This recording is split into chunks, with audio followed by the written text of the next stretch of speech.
In the heart of a bustling forest, where every tree seemed to whisper secrets, lived a tiny creature named Earwig.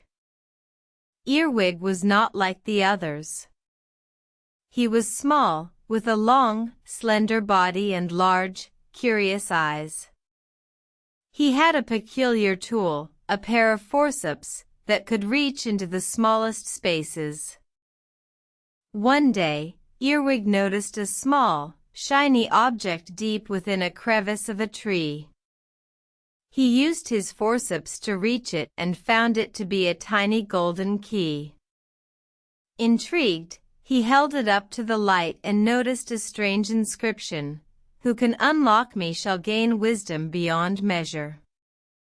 Earwig was filled with excitement. He had heard tales of such keys, but he never thought he'd find one. He decided to find the one who could help him unlock it. He traveled far and wide, asking every creature he met. He met the wise old owl who suggested it was a test of wisdom, the cunning fox who thought it was a riddle, and the graceful deer who believed it was a test of bravery. But none of them knew the answer. One day, Earwig met an ancient tortoise who had lived for centuries.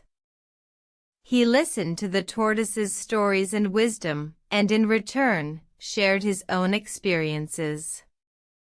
The tortoise, seeing Earwig's sincerity and eagerness to learn, revealed the secret.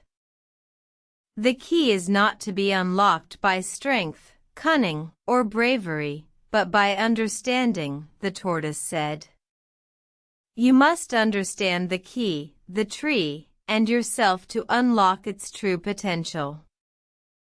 Earwig thanked the tortoise and returned home, taking the key and the wisdom with him. He looked at the key, understanding its purpose and his own. He looked at the tree, understanding its history and his connection to it. And he looked at himself, understanding his strengths and weaknesses. With a deep breath, he inserted the key into the lock. The tree trembled, and a bright light burst forth. Earwig was filled with a newfound wisdom, a wisdom that he could share with others. From that day forward, Earwig was no longer just a tiny creature with a peculiar tool. He was a beacon of wisdom, a reminder that understanding is the key to unlocking potential, and that wisdom does not come from knowing many things, but from understanding the few.